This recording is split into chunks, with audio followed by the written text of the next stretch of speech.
Hello and welcome to the debate. I'm your host Maqbool with you at PTV World. In today's show, we're going to be taking a look at two important stories. The first is in reference to what is going on in Pakistan, especially with regards to the developing political circumstances in which we are expecting the return of the PMLN leader, Mr. Nawaz Sharif. A date earlier was also given as the 21st of this month, which has been reiterated once again. And it seems there are also reports coming in of him actually also purchasing his ticket and is all ready to arrive in the country. There is, of course, also talk of what the PMLN is going to be doing once he does actually return, especially in terms of the number of cases against him, which according to the leader Ishaq Dar, he says that is all fake, and so the Mr. Nawaz Sharif is not going to be going to jail as per those cases, since they don't have any substantial value anyway. There is also the kind of conversation around what the PMLN's legal team is going to decide, and it seems they're going to be opting for bail before his return and then proceed with any and every sort of circumstances, and that their leader is prepared to face them as he returns.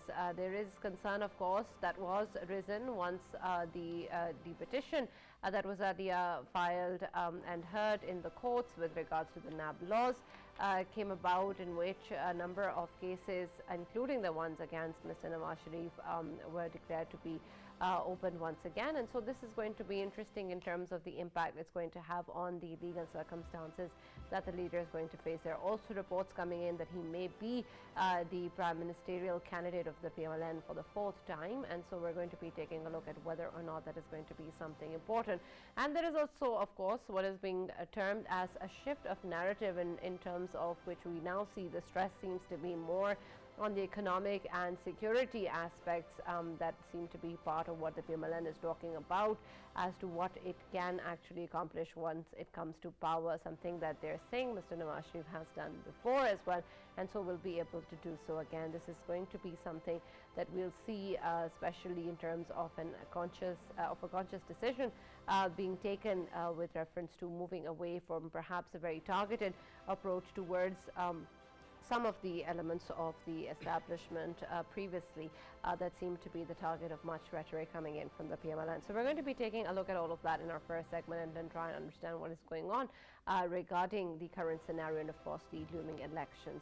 In our next segment, we're going to be taking a look at what is going on in the region we have seen, of course, the closing of the embassy, the Afghanistan embassy in India, with the caretaker setup of the embassy for the time being given to India. But of course, what remains to be seen is how this actually evolves.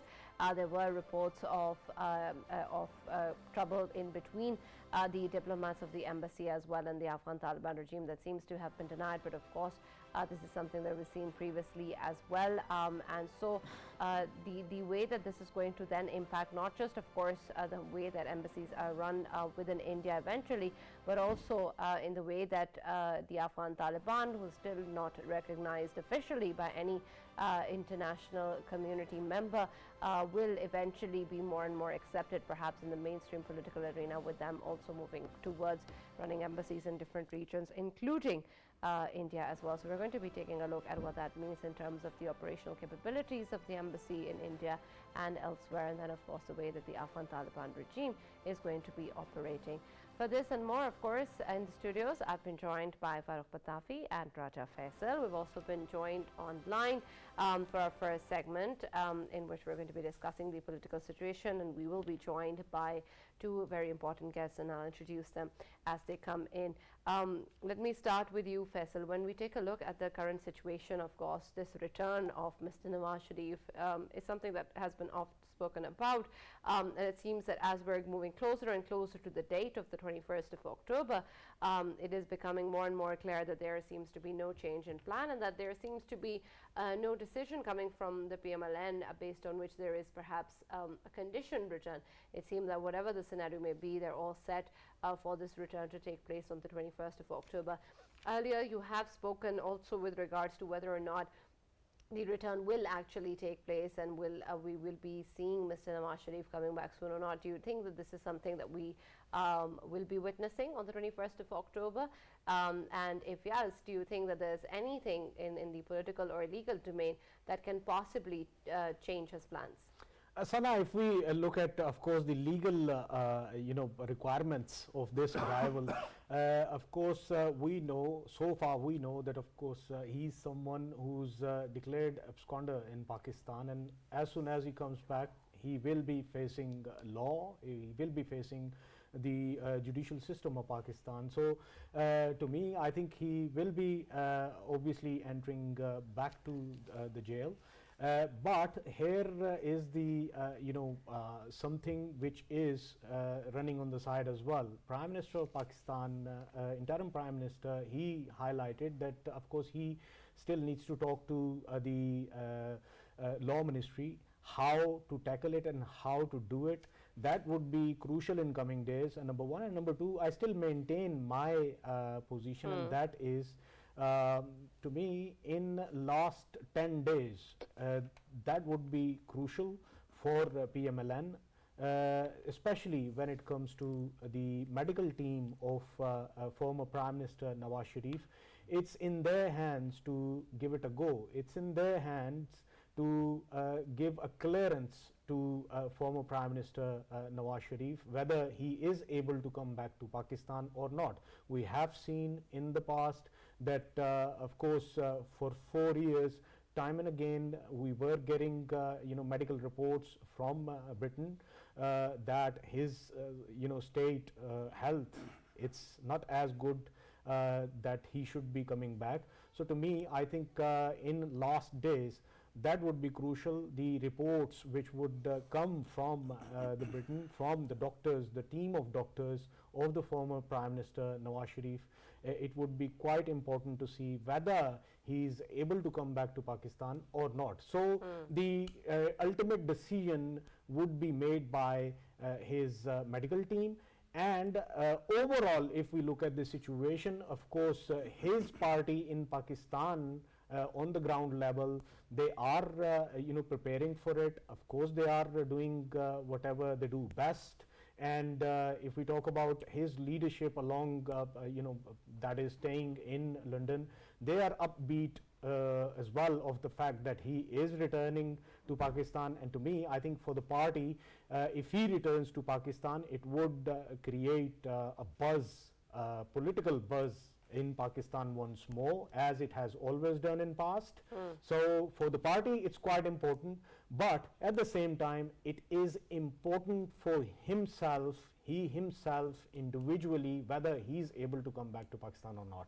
All right, and we'll talk more about that in further detail with our guests online as well. Mr. Muneeb Qadir is a political analyst, and Mr. Khurram Shehzad, senior journalist, have both joined us online. Thank you very much, gentlemen, for being a part of the discussion. And let me start with you, Khurram Saab. The scenario surrounding this uncertainty of whether or not Mr. Nawaz Sharif will be returning or not is something that is becoming clearer and clearer as we move closer to the 21st of October.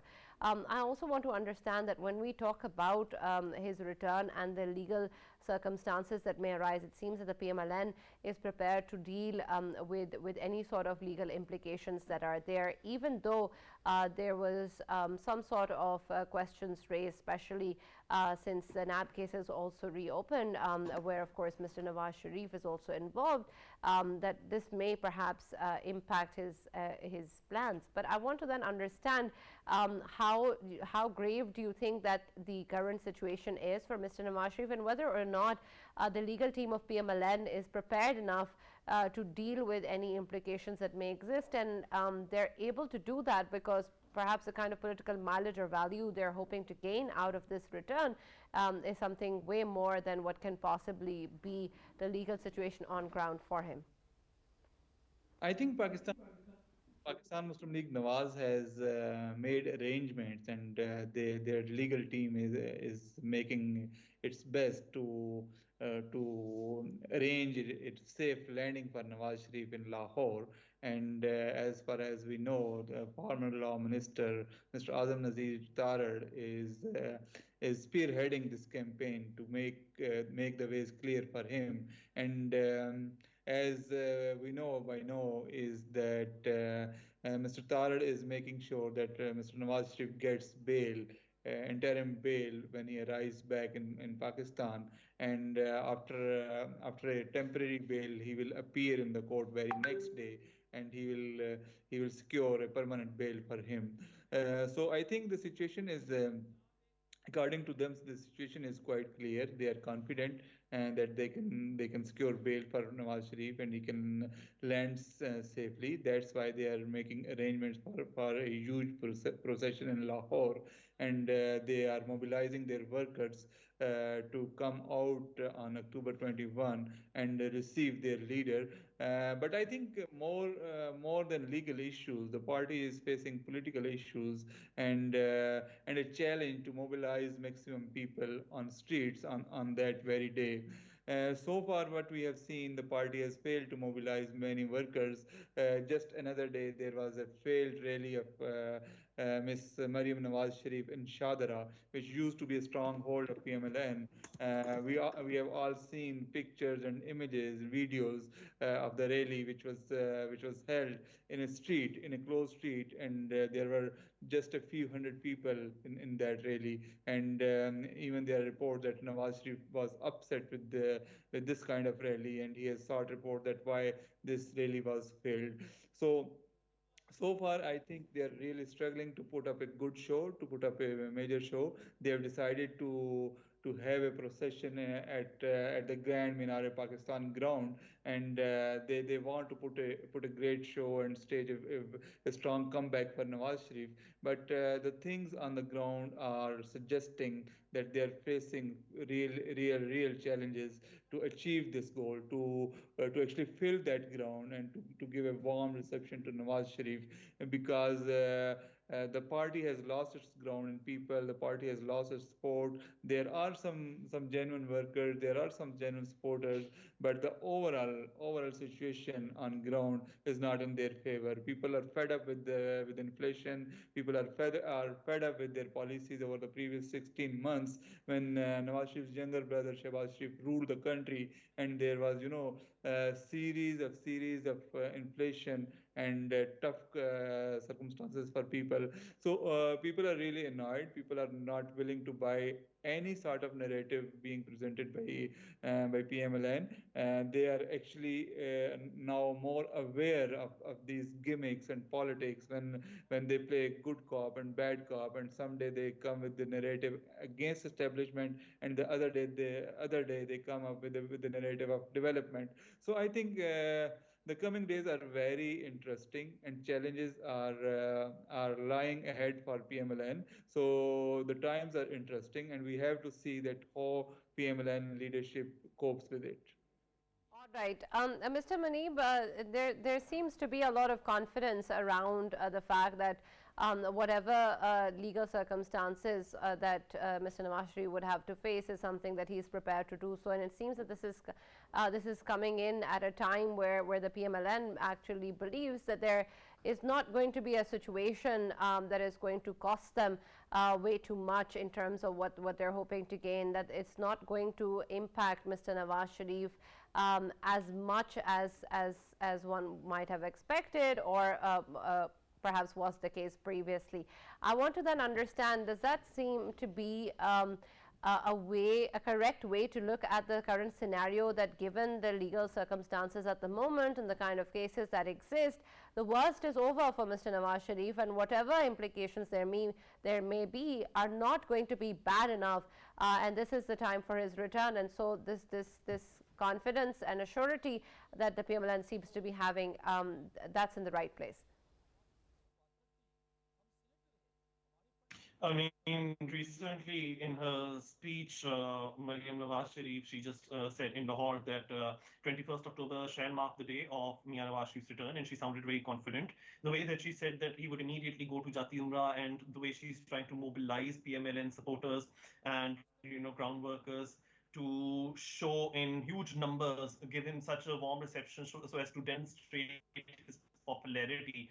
So I think that within PMLN, there's a lot of this air of confidence that this is Nawaz Sharif's time, and there's a lot of prospect, a lot of potential for him to be able to be the front runner in the upcoming election, and perhaps as if they have some sort of guarantee that the ex-premier shall not be arrested on his return. And it also needs to be noted that Maryam Nawaz herself had been acquitted in the Evanfield cases, one of the two main cases cases against Mia Nawaz Sharif, the other one being the Al Azizia one.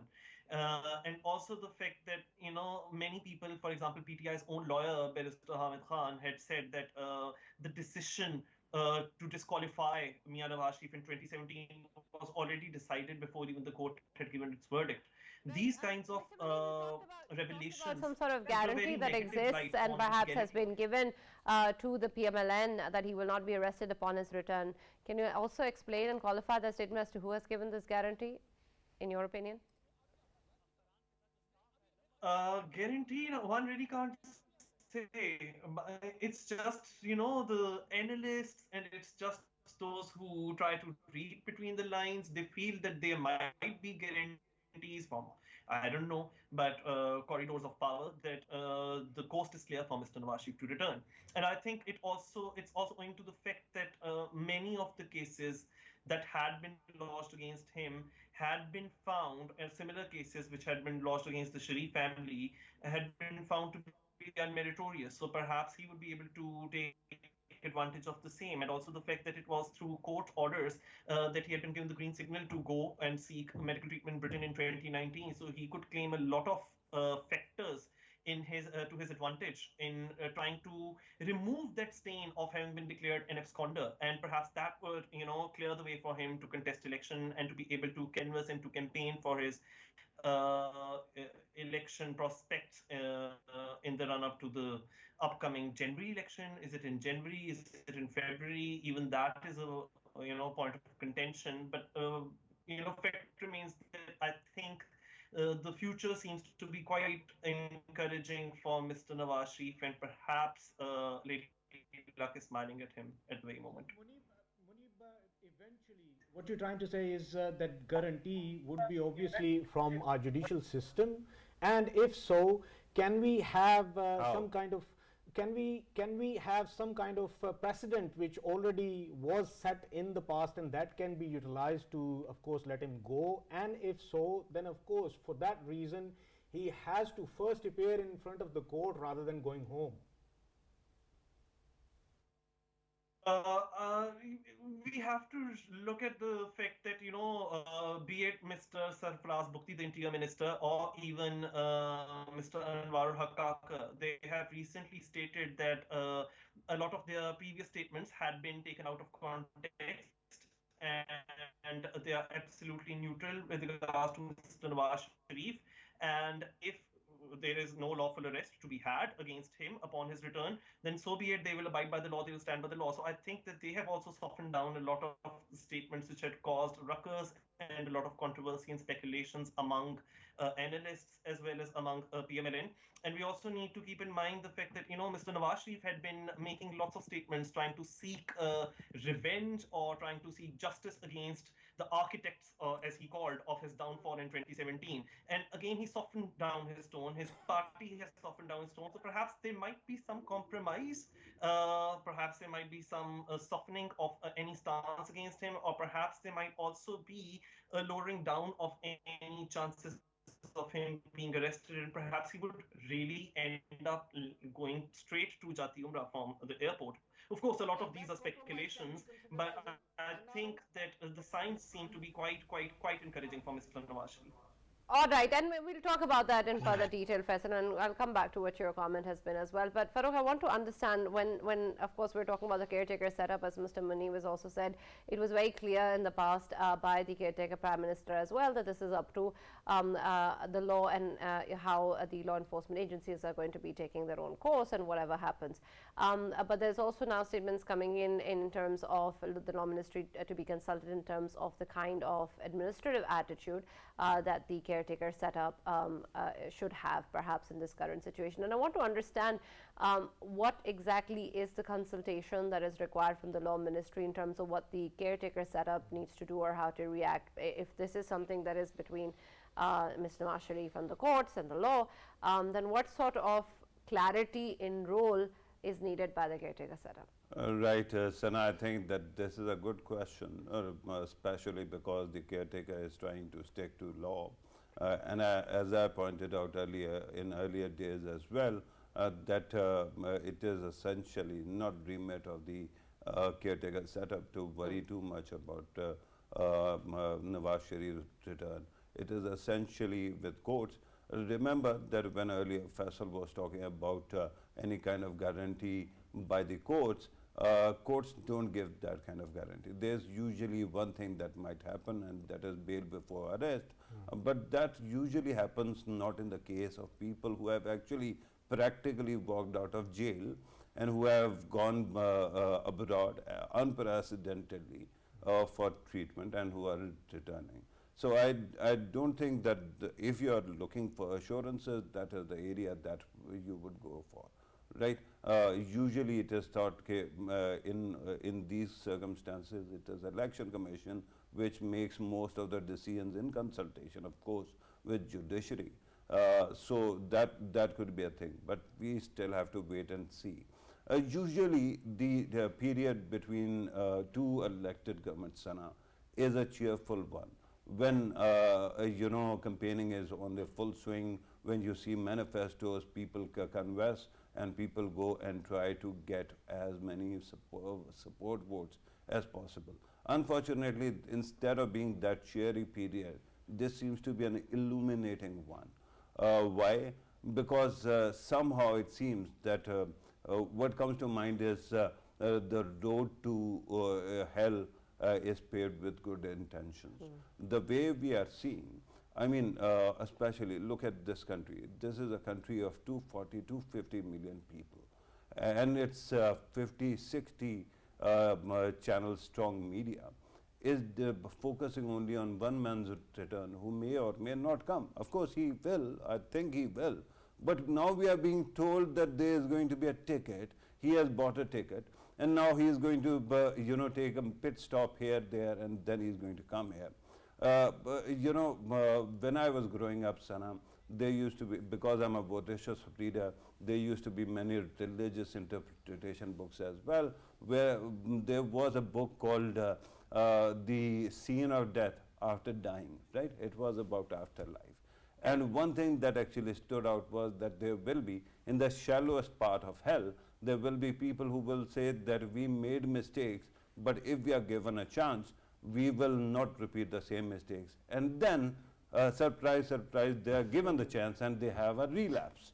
So, my humble submission is that after lecturing us for 4 years on the virtues of neutrality, when your media actually is actively promoting one person or the other as the messiah of the country, and when Gallup poll has already shown you that maybe there isn't that kind of support, then you realize how broken your moral compass is.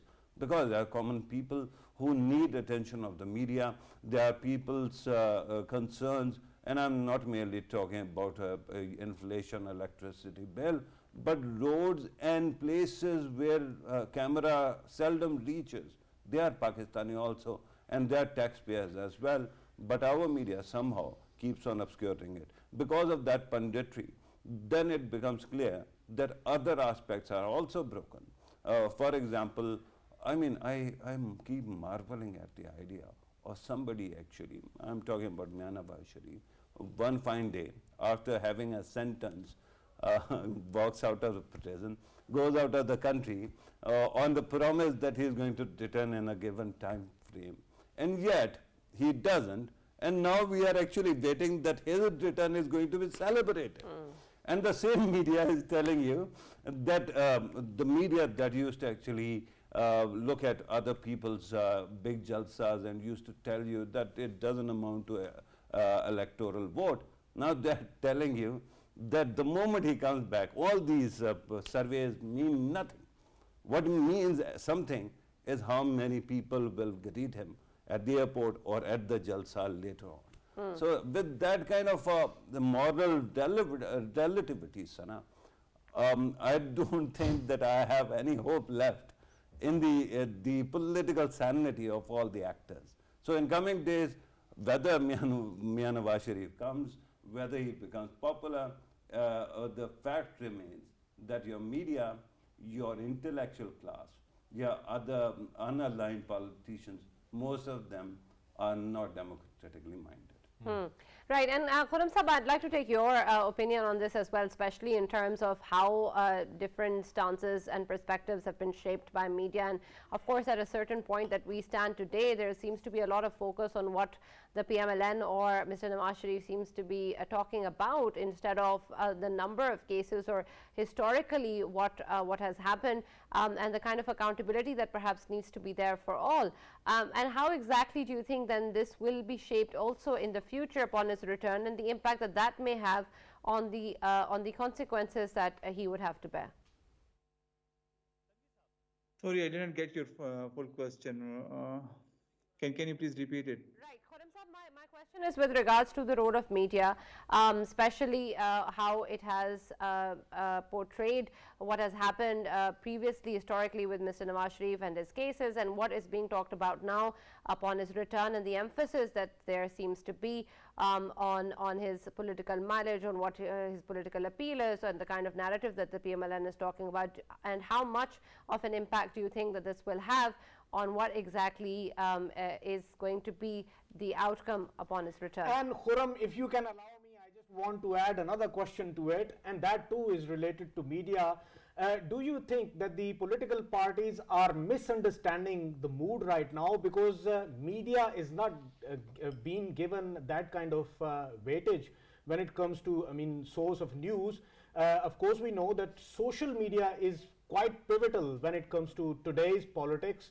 And obviously I hail from a village, and in that village since 90s I'm looking at the elections, and I remember that all the time we used to be rather take the news from the radio at that time, or we used to pamphlets and these kind of things. Now it's entirely different. Every second person I meet, either he shows me a TikTok or he shows me a Twitter feed. Do you think that political parties today, they are misguided? Yes, no, I think as you have very well pointed out, the times have gone when people have to rely on pamphlets, on posters, on banners, and even on television. Now this is the age of social media. This is the age of instant media. You write a message and it goes across in a few microseconds. So as we have seen previously, social media has a power, and social media is is writing the history now. Social media is leading the events now. So whoever is active on social media, he is actually gaining from any situation. So, and as far as we have seen earlier, PMLN is way behind on social media. Yes, they are very active on the traditional media, on the mainstream television channels. Even today, a lot of private media, private television channels are supporting them openly. They are propagating in their favor. They are making a scene for them. But when you go to social media is telling another story. PMLN has a very weak social media in Want to comparison know, to their rivals. right now we are talking about media and it's the political party's capacity to use media and social media. Let me ask you something else. With every political party, we see some kind of message. Can you actually boil down PMLN's message to a few lines? Good question. Sorry, actually the line is very bad over here, so I can't Yeah, get I will try to repeat myself. So far we are talking about media and social media, right? And that is essentially marketing. My question was with the product itself, that when you're talking about PMLN, can you help us understand what exactly is PMLN's message and how aspirational it is? Actually, PMLN is very much confused till now about their message. They are changing. That is the biggest problem. Yeah, go ahead. Sorry? Go ahead. Make your point, sir. Yeah, PMLN is very much confused about their message. They as we have seen, they changed their narrative very recently. The former Prime Minister Nawaz Sharif, when he addressed a convention in Lahore via online system a few days back, he said that he will make accountable of retired generals and judges who threw him out a few years ago. And then his younger brother has to rush back to London after arriving in Pakistan, after a few hours of arriving in Pakistan. And then there was a change in their narrative. Then their mouthpiece, Javed Latif, held a press conference, and he said that, okay, if someone doesn't want to punish the generals and judges, at least they should punish the culprits of 9th May. So they have been changing their narratives. Now they have come to a conclusion that their narrative will be the development. So and when they come to development, we are working on field, and I can tell you very frankly and very firmly that people are not going to buy even that narrative of development, because people are way too much offended by the inflation which occurred during this previous 16 months time of PMLN's led government. So people are very annoyed. And they are also annoyed that Nawaz Sharif was abroad in London. No Right, matter absolutely, Khurram Sahab, and I'd like to explore that further with Muneeb as well, with reference to how the people are going to be responding to the shift in narrative. And I want to understand that, of course, what seems to be the focus now is economy and terrorism and the development of the country as to how it was before in terms of a sort of anti-establishment agenda. And I want to understand then, Mr. Muneeb, that perhaps this is something that we have seen perhaps all political parties at some point or the other talk about, where there is some sort of an element of an anti-establishment agenda before it changes into something else. And I want to know whether or not this shift in narrative has any value for the public at large, because at the end of the day, it seems that whatever a particular party or leadership is talking about at one point is not really impacting what they're talking about at another point, and is very soon forgotten for what it is, and perhaps the short-lived benefit that the party had to gain from that narrative, they've gotten that out, and now they can easily focus on development and economy and whatnot just before the elections, and then shift to whatever narrative is there, then that goes in their favor. That's exactly what I just mentioned in my previous response as well, that, Nawaz Sharif until recently was wanting to seek what he called justice against, previous officials from the military or other, previous chief justices and senior judges. But now, all of a sudden, PMLN's narrative has become that we are looking forward to the future and we want to set the economy on straight path, which, by the way, has been in dire straits under the PDM government. Right, but Muneeb, what I want to understand is whether this shift in narrative has any impact on the public at large or the voter base, because it seems that this is something that unfortunately a lot of them are used to. Narratives change, the political parties shift focus, talk about one thing at one point, another at one point. Is this something really that is going to have an impact for PMLN? I think that the PMLN realizes, like any other mainstream party, that on the one hand, you've got your potential voters whom you're trying to vie for. And then on the other hand, you also have what is known as the powers that be. And you cannot alienate them either. So you have to, walk a very tight rope, and you have to tread the path very carefully. That is what PMLN are trying to do. Of course, it becomes very popular narrative when you try to say that we are anti-establishment, or that we are going to take a path which diverges from playing to the gallery as far as the establishment is concerned. But then that has its costs and consequences as well, and PMLN would know that the best, other than PTI in recent times. So I think that they're trying to play it safe by focusing on things which are not too controversial. I mean, everyone is agreed upon the economy being in dire straits. Everyone is agreed upon the economy being in a chaotic situation. And this too, PMLN is trying to use to its own advantage. Now their narrative is that, because Nawaz Sharif was not on ground, that was not the real PMLN that they saw during the PDM government. Now they will see the real PMLN, and that is exactly what Maryam Nawaz has said in her statement recently, when she said in her speech that this is not just return of an individual to the country, but Nawaz Sharif's return actually symbolizes the return of prosperity and hope for the country on 21st October. So I think that this is exactly the kind of narrative that they are going to bank upon. And let's see how successful they're going to be, because I think that the people have been really disgruntled with the PDM's performance in the last more than 16 or 15 months. Muneeb, in short, can we say that former Prime Minister Shehzad Sharif and Maryam Nawaz, the daughter of former Prime Minister Nawaz Sharif, both of them, they have failed PMLN? I think that what they're trying to do is they're trying to suggest that the governance that we saw under Prime Minister Shehzad Sharif is wholly different from the governance that we have seen previously and that we might see in the future under Mian Nawaz Sharif. And so their narrative now is that just let Mian Nawaz Sharif return. Don't try to entangle him in cases and legal technicalities. Just let him be and let him contest the election, because the other favorite who had been launched in 2018 proved to be quite a failure and caused a lot of mayhem and chaos throughout the country, especially in the events leading up to 9th May. And now that the JIT has also found that, the PTI chairman was the mastermind of 9th May violence and so-called protests, but which actually was hooliganism. I think PMLN is trying to bank upon that.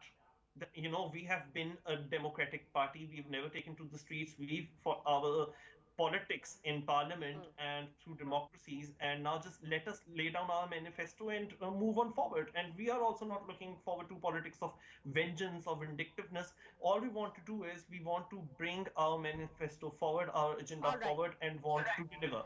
I think right. Thank you. Thank you very much, Mr. Muneeb Qadir, for joining us, and thank you, Khurram Shehzad sir, for joining us and being a part of the discussion.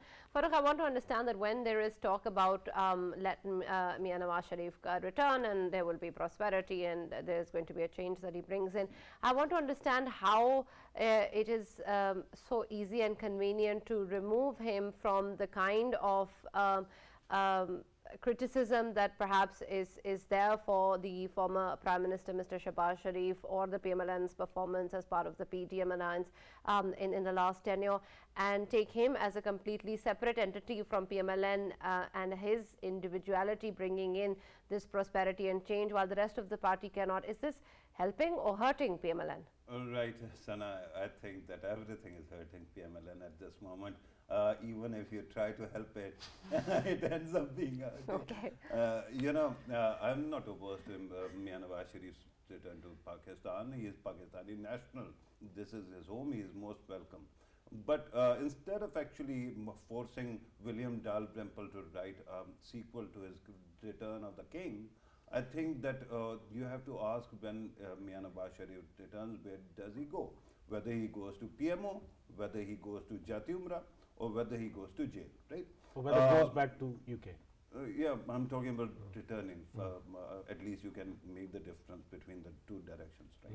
So where does he go? My thought is that perhaps the most probable place will be Jati Umrah, right? After taking care of the legal matters. But with due respect, the biggest problem right now is that I'm sick and tired of being presented with the same arguments again and again. For example, 4 years ago, what was PMLN's narrative? Mujhe kyun nikala? Yeah. Right? Now what is PTI's narrative? Mujhe kyun nikala? And what is PMLN's narrative? Again building on mujhe kyun nikala? Right? Why was I pushed out of power? Look at a common man, and how much would he worry about anybody who was Prime Minister, who was put in jail or sent abroad? Will they be feeling outrage for them when his own children are dying of hunger? I don't think so. The fact is that PMLN's main projection so far is a time machine, that we are going to take you back in time. Either we are going to hold people accountable in the past, or then we are going to actually give you the kind of thing that we were giving you in the past, right? My calculus is different. I am loyal to the state, and I keep on looking at who is going to present our case the best to the world. I look at three silos, right? PTI has actually moved rightward and has become reactionary. PMLN, you can never trust it because it is also from the same kind of vote bank, and it keeps on veering towards right whenever possible.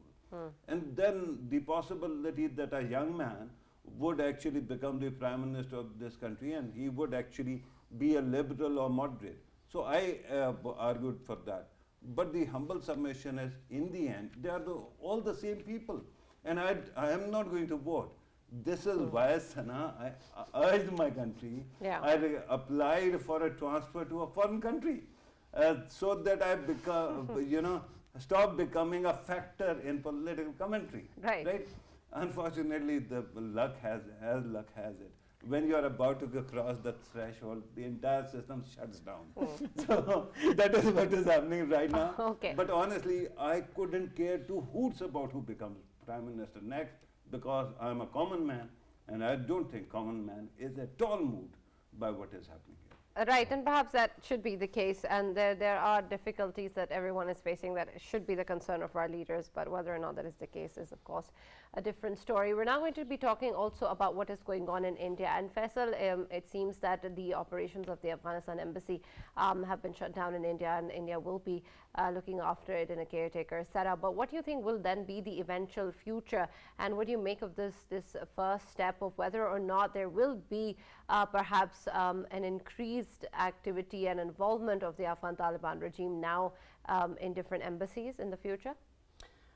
Sana, if we look at New Delhi, of course, the Afghan embassy, since the day Taliban took over Kabul, of course, that was still there, and of course, cooperation from the Indian side initially it was provided to them discreetly, and that has been going on since long. We still remember that in the early days, India was obviously transferring so many of their own people who were working on their behalf in Afghanistan, from Afghanistan to New Delhi, and so many of them. There are dwellings of thousands of Afghan citizens living just next to New Delhi, and I forgot the name of the place, but still, of course, I mean, everyone knows in Delhi about that place.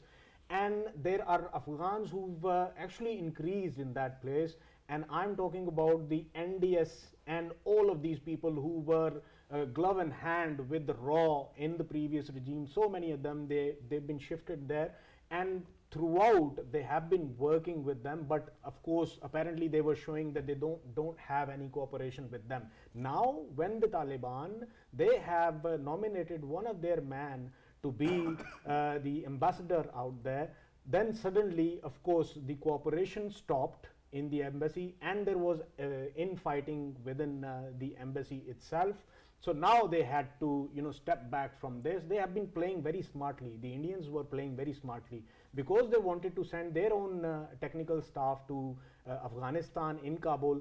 That's what they did, and they are present in Afghanistan. So to me, I think in future what they're going to do is they are going to lay arms in front of Taliban, in terms of diplomatic arms I'm talking about, and they will of course accept the Taliban's nomination, because if Taliban want to send somebody in there, then it would be quite interesting in coming future to see how things move on.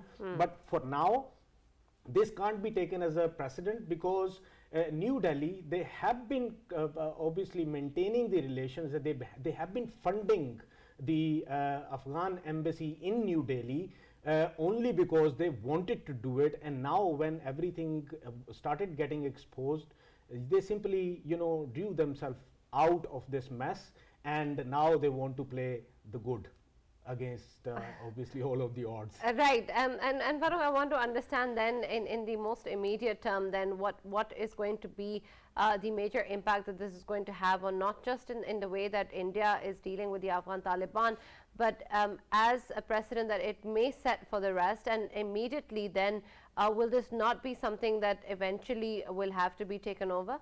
Right, Sana, I want to answer your question, but before that I will ask Faisal whether he wants to shout at me again, no, like I won't. last time. But here's something that I wanted to actually say. I was marveling at his ability, and every Taliban's fanboy's ability to obscure the facts.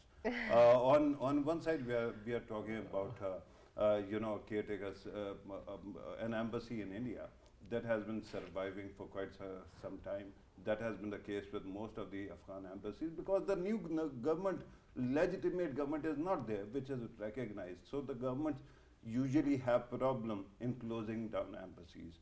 This is the case with Central Asia as well. This is the case with a lot of countries, including Europe and West. But while it was going on, You can say that there is a possibility that they were propped up by the Indians, but Indians then were funding the previous government without any problem at all. They kept on doing it, so embassy is a small modicum of that. My humble submission is that, to my knowledge, the support from Indian government to the embassy stopped the day Taliban took over. Okay. Remember when did they take over? They took over on the India's Independence Day. If I'm going to celebrate something on India's National Day, Faisal will be out with pitchforks, right? But because they're telling Taliban, that's all right, this is hunky-dory. So there's another way to interpret this, that there was a tacit support by the Indian government to Afghan Taliban. And by the way, Afghan Taliban are not in bad press internationally compared to the previous time they were, when India was really opposed to them, right? This time, it seems that there was an informal support or agreement. Now they have decided to make it formal. And that's why in jealousy, in anguish, the existing embassy has decided it is not Indian government which is shutting it down. It is the Afghan embassy itself which is complaining that we are shutting down, and it is shutting down. So the whole point is that Faisal used to shout at me at that time when the takeover was taking place, that when Afghan Taliban take over in India, not in India, in Afghanistan, then things will be hunky-dory. Now he shouts at me because I'm saying that there might be some collaboration between India and Afghanistan. Right. That apologies for shouting. All right, that's all that we have from the debate. That's all that we are going to be talking about regarding what is happening. But we'll be back, of course, with more stories and what is going on around the world. Thank you, Farrukh, and thank you, Faisal, for always being part of the show. That's all from the debate. See you tomorrow.